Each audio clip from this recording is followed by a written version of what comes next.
Bienvenue à tous, merci d'être avec nous pour cette nouvelle édition de l'Africa Newsroom. Aujourd'hui, troisième volet de notre semaine sur la chefferie coutumière en Afrique avec un dossier consacré au Moro Naba au Burkina Faso. Au programme également de cette émission, début de l'offensive contre les rebelles hutus rwandais en République démocratique du Congo. Et le chef de l'État togolais Faure Gnassingbé va briguer le 15 avril prochain un nouveau mandat présidentiel. Et enfin, en troisième partie, le président sénégalais Macky Sall a achevé ce mercredi une visite à objectifs économiques en Casamance. Et pour nous accompagner pendant cette émission, nos éditorialistes, Malik Achar, bienvenue. Bonsoir Fanny, bonsoir à tous ceux qui nous regardent. Et Gracia Moukindikiza, bienvenue. Merci Fanny, bonsoir. Tout de suite, l'actualité du jour.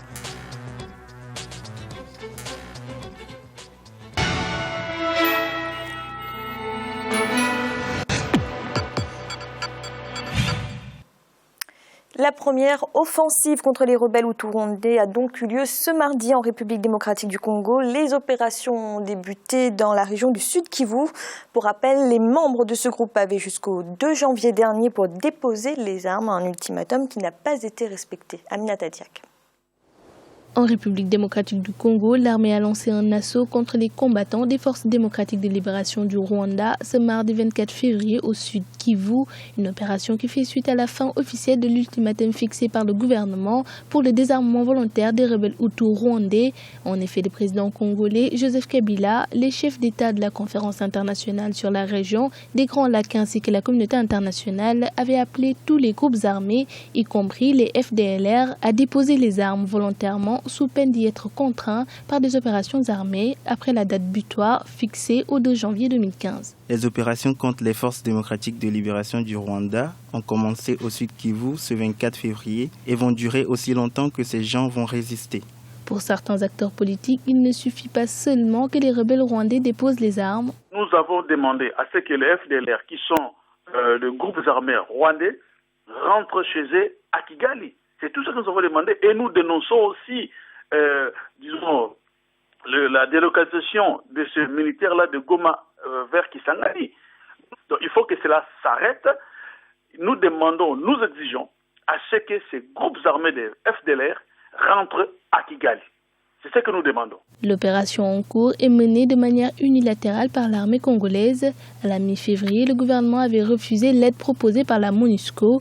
Cette dernière avait promis un soutien logistique, stratégique et opérationnel dans la lutte contre les FDLR. Gracia, est-ce que l'armée congolaise a les moyens de combattre seule les rebelles hutus rwandais? Les moyens, il y a une grande armée congolaise, même si c'est une armée qui est mal organisée, mal équipée, mais les moyens, ce qui manque surtout, ce qui pourrait manquer, ça pourrait être la volonté. Il faut savoir que les FDLR se trouvent là depuis des dizaines d'années. On a parlé des méfaits au niveau du Congo, notamment au niveau de la population, parce que ce sont des gens qui occupent des terrains qui sont installés dans le pays sous forme d'une occupation. Mais il faut dire que cette volonté-là peut manquer parce que les FDLR, moi ce que je peux dire, c'est que les FDLR sont devenus proche de l'armée congolaise, comme on peut le dire, le M23 par exemple, était proche de milieux rwandais ou ougandais.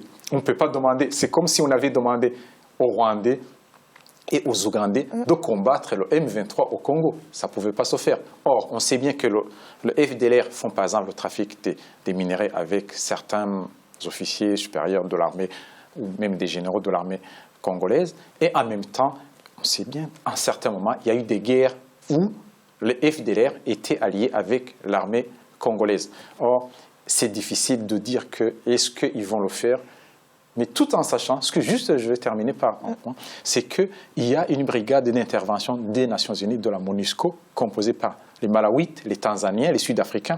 La brigade a été est intervenue l'année passée pour combattre le M23, pour combattre toutes les forces négatives, comme on les appelle dans la sous-région. C'est la brigade qui avait, disons, le commandement, le dessus. Or, on voit ici, c'est uniquement l'armée congolaise. Et surtout, la brigade avait combattu le M23 grâce aux avions, grâce aux hélicoptères. Et aujourd'hui, c'est l'aviation qui va manquer. Donc, on ne sait pas s'il y aura des résultats. Alors justement, Malik, est-ce que la décision de Kinshasa de se passer de l'aide de la MONUSCO semble irrévocable ? Pour l'instant, on ne sait pas, mais ça risque de l'être parce que le Congo, la République démocratique du Congo, revendique sa souveraineté et sa volonté de gérer le profit tout seul.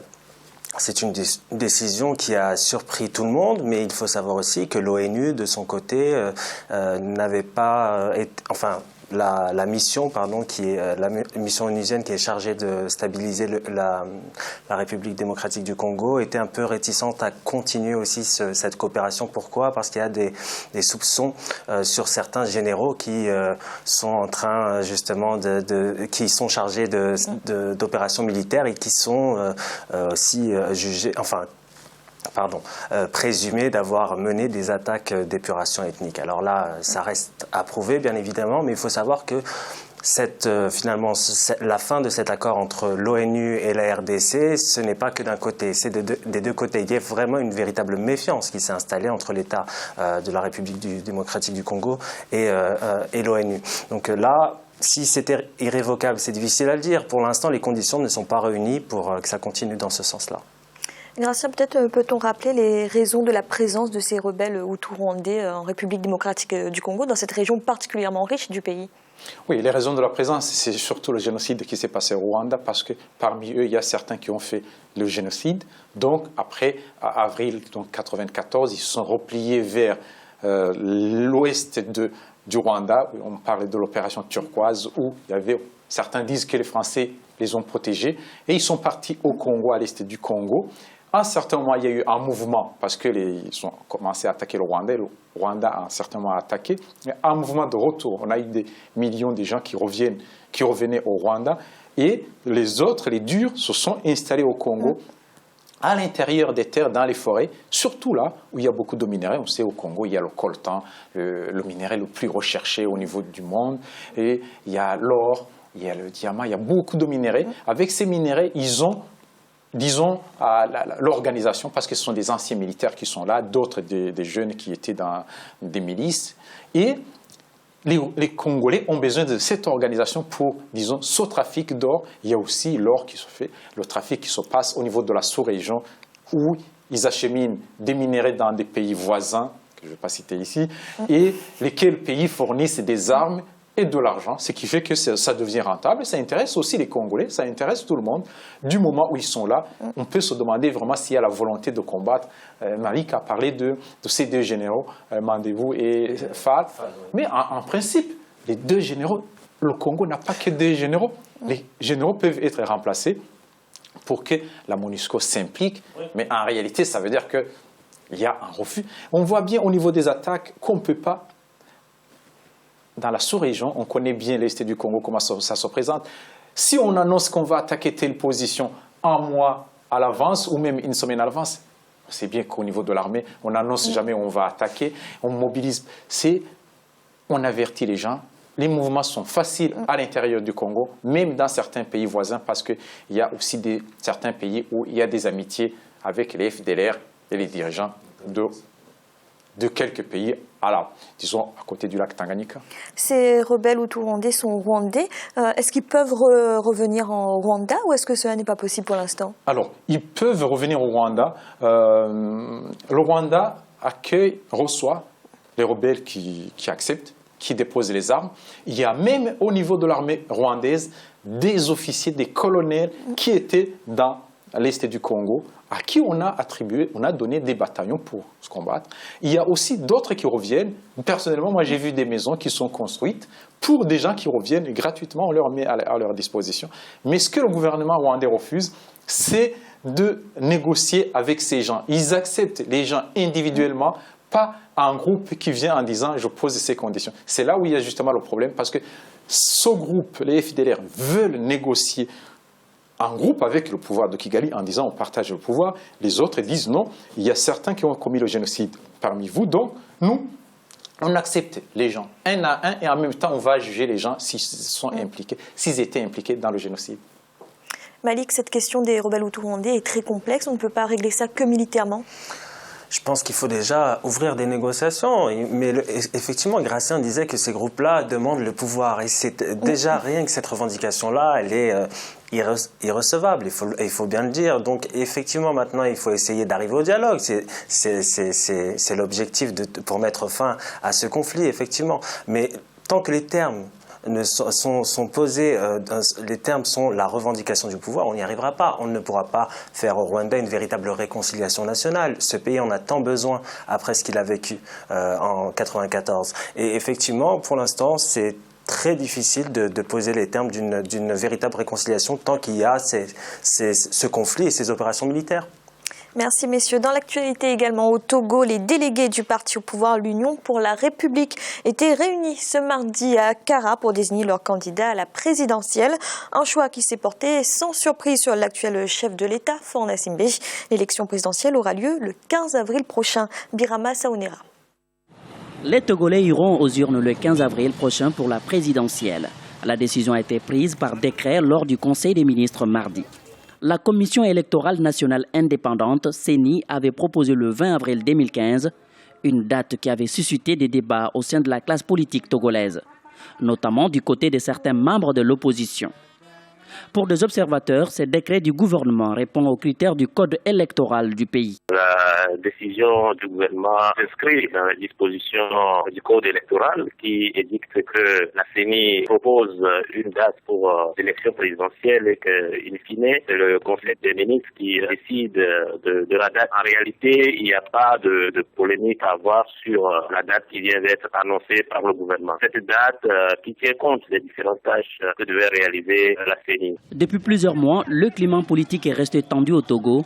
En cause, la demande de réformes institutionnelles et constitutionnelles exigées par l'opposition et la société civile. Cette frange de la classe politique continue de réclamer les réformes avant le scrutin présidentiel. Nous demandons pourquoi le chef de l'État reste sourd à l'appel qui demande qu'il y ait un consensus, que les réformes se fassent. Donc nous sommes suffisamment inquiets par rapport au fait que le Togo ne peut pas continuer par être en marche des conditions qui sont aujourd'hui admises comme étant les fondamentaux d'un régime démocratique, à savoir qu'on puisse organiser des élections à 2 tours, qu'on puisse permettre que le mandat soit limité et qu'il y ait des perspectives d'accession au pouvoir pour l'opposition. Aujourd'hui, on a comme l'impression que tout est verrouillé. Autre décision prise par le gouvernement, le montant de la caution à verser par chaque candidat à ce scrutin. Il est fixé à 20 millions de francs CFA. Toutefois, la situation reste tendue dans la classe politique. D'ailleurs, 3 partis de l'opposition et 2 organisations de la société civile ont lancé un front pour les réformes dénommées Tchoboé. Pour les fondateurs de ce front, les réformes qu'exige le peuple devraient permettre de garantir la transparence du scrutin. Malik, que vous inspire cette investiture du président Faure Gnassingbé pour briguer un 3e mandat? C'est une reconduction sans surprise à la tête de son parti, pour être candidat à l'élection présidentielle, pour poursuivre son mandat. Maintenant, on l'a évoqué précédemment, il y a quelques jours, l'opposition est tellement divisée que le chemin semble tout tracé pour Faure Gnassingbé vers la présidence une nouvelle fois. Bon, effectivement, là, ça va être compliqué de lui faire de l'ombre. On a vu qu'il y avait Alberto Olympio, Jean-Pierre Fabre, qui pouvaient quand même représenter l'opposition, mais cette multiplication des candidatures à l'opposition est de fait une possibilité, comment dire, laisse le président libre pour accéder à cette fonction. Maintenant, on va voir comment ça va se passer. Il n'y a qu'un tour. Il n'y a qu'un tour. Et le résultat, j'ai envie de dire, on le connaît d'avance. Donc effectivement, l'élection est jouée d'avance, même si je peux paraître comme ça un peu devin, mais c'est joué d'avance. Gratien, la constitution togolaise n'empêche pas au président Faure Gnassingbé de briguer un 3e mandat, puisqu'elle ne fixe aucune limitation. C'était d'ailleurs le père de Faure Gnassingbé qui avait modifié la loi fondamentale en 2002 pour faire sauter ce verrou de la limitation des mandats. Mais quand même, est-ce que ce n'est pas un mauvais signal envoyé à l'Afrique après les événements du Burkina Faso? Oui, on peut dire que c'est un mauvais signal parce que lui, il y a la Constitution. On lui demande de modifier la Constitution parce que la Constitution lui permet de briguer un 3e mandat, voire un 4e. Mais c'est aussi la faute de l'opposition. Parce qu'à un certain moment, la majorité avait proposé de voter pour qu'il y ait deux mandats. L'opposition réclamait qu'il n'y ait pas de rétroactivité. Or, si c'était voté Faure Gnassingbé serait candidat aujourd'hui pour son dernier mandat, parce que le vote s'appliquait déjà sur son mandat actuel. Donc, aujourd'hui, ils vont se retrouver dans une situation où, même si c'est voté les 2 mandats sans rétroactivité, il aura son mandat et un autre mandat, ce qui fait qu'il aura 4 mandats. Finalement, il y a aussi la faute de l'opposition. Au moins, on peut se dire qu'est-ce que nous allons sauver, qu'est-ce qui va se passer, qu'est-ce qui s'est passé. On ne peut pas déjà juger sur le passé. Le passé, c'est le passé, mais on construit l'avenir. Éventuellement, ils vont boycotter les élections, ce qui fait qu'ils vont faire reculer la démocratie au Togo. Alors justement, cette question, est-ce qu'il aurait fallu ces réformes institutionnelles, constitutionnelles qui étaient demandées avant le scrutin? Parce qu'on voit que l'élection est fixée au 15 avril. C'est urgent, c'est indispensable. Mais pour revenir justement à au vote sur la possibilité, enfin sur la limitation des mandats présidentiels, ce vote a eu lieu. Mais le problème, c'est qu'à l'Assemblée nationale, l'ensemble des députés sont du même parti que le président. Et il me semble qu'en coulisses, il y a eu des consignes. Parce que même si le président a fait ce signe d'ouverture apparent en disant on va effectivement parler de cette limitation des mandats et on va même faire un vote à l'Assemblée nationale, je pense que ça a été un jeu de tacticien.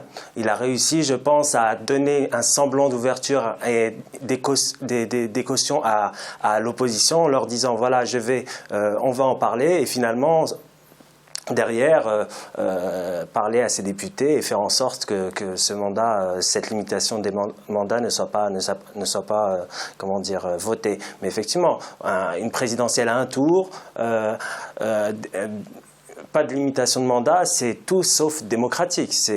La Constitution doit être réformée en profondeur et au moins doit correspondre aux idéaux qui sont prônés par la Charte de l'Union africaine, qui essaye d'imposer aux États cette idée que pour chaque président, il ne peut faire que 2 mandats. Ça, c'est une tâche encore difficile qui reste grande et qui n'est pas appliquée partout. Gratien, quand un parti au pouvoir comme l'UNIR investit l'actuel président pour un 3e mandat, ça signifie quoi? Ça révèle quoi? Qu'il n'y a pas d'autres personnalités à l'intérieur de ce parti pour succéder à l'actuel président? Non, jamais aucun pays, même les pays développés, mais on peut parler même de la France. On voit mal, par exemple, comment le Parti socialiste peut investir un autre candidat que le président Hollande. C'est-à-dire que du moment où on est président, son parti doit est pratiquement, je dirais, obligé de le soutenir. Parce que sinon, le président, même si on le soutient, on présente un autre candidat, le président va se présenter et comme il a beaucoup de moyens, il a beaucoup de chances de gagner, ce qui fait que ça ne fait que diviser le parti. Donc, on préfère rentrer dans le réel politique, on soutient celui qui est au pouvoir, jusqu'à ce qu'ils se disent, soit il est limité par la Constitution au niveau des mandats, soit il continue. Oui, il y a certains même qui peuvent violer des constitutions et en même temps être soutenus par les partis leur parti. Malik, les partis de l'opposition avant l'annonce de l'investiture du président Faure Gnassingbé avaient dit qu'ils ne voulaient pas de 3e mandat, en tout cas de candidature pour un 3e mandat. On peut penser à quoi? À des élections troublées, à un boycott? Le Togo a déjà connu des violences en 2005 par rapport aux élections présidentielles. Donc le risque est réel. Maintenant, il faut que l'opposition soit aussi responsable et n'appelle pas à la violence. Je ne dis pas que les partis d'opposition vont appeler à la violence, mais ils ont cette responsabilité aussi d'appeler au calme. Ça, c'est très important parce que par le passé, le Togo a subi ces violences-là. Maintenant, Gratien parlait de l'irresponsabilité de l'opposition. Je partage cet avis parce que on ne peut pas indéfiniment prôner le boycott. Ça ne fait que renforcer le pouvoir central, enfin le pouvoir en place, et ça ne participe pas à la démocratie. Il faut jouer le jeu de la démocratie, même si en face on a un pouvoir fort. Il faut faire le jeu, il faut essayer d'aller au devant de la scène et aller voir les Togolais, leur proposer un projet politique. C'est la responsabilité de l'opposition. L'opposition avait essayé quand même de repousser l'échéance de la révision des listes électorales.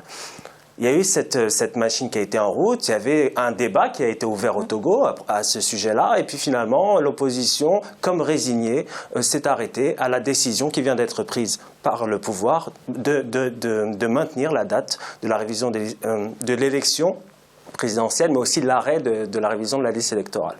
Donc effectivement, là, c'est un peu cette présidentielle s'annonce un peu incertaine, et j'ai bien peur qu'on revoie les violences. Je ne le souhaite pas, bien évidemment, mais le passé trouble du Togo nous fait rappeler qu'une présidentielle peut se tenir dans un climat serein, mais ça va être difficile cette fois-ci. Merci messieurs, nous allons marquer une courte pause. En instant, la deuxième partie de l'Africa Newsroom. À tout de suite.